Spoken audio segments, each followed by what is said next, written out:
കേന്ദ്ര അന്വേഷണ ഏജൻസി ഉപയോഗിച്ച് സിപിഎം നേതാക്കൾക്കെതിരെ കള്ളക്കേസെടുക്കുന്നു എന്നാരോപിച്ച് സിപിഐഎം നാട്ടിക ലോക്കൽ കമ്മിറ്റിയുടെ നേതൃത്വത്തിൽ പ്രതിഷേധ പ്രകടനവും പൊതുയോഗവും നടത്തി. സിപിഐഎം ജില്ലാ കമ്മിറ്റി അംഗം എം.എൻ. സത്യൻ പ്രതിഷേധ യോഗം ഉദ്ഘാടനം ചെയ്തു. നാട്ടിക ഏരിയ കമ്മിറ്റി അംഗം എം.ആർ. ദിനേശൻ അധ്യക്ഷത വഹിച്ചു.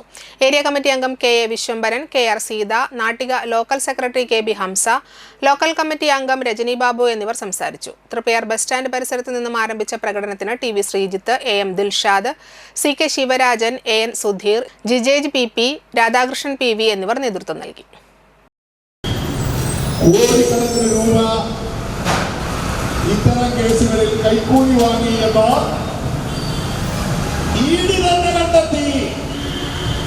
കൊച്ചി ഇഡി ഓഫീസിന്റെ കമ്മീഷണറായിരുന്ന ഉദ്യോഗസ്ഥരെ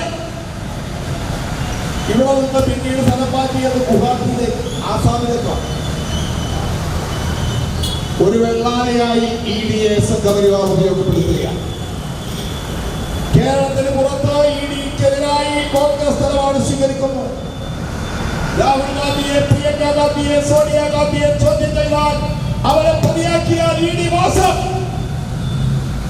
എന്നാൽ പിണറായി വിജയന്റെ വീട് റെയ്ഡ് ചെയ്താൽ, എ.സി. മൊയ്തീന്റെ വീട് റെയ്ഡ് ചെയ്താൽ കേരള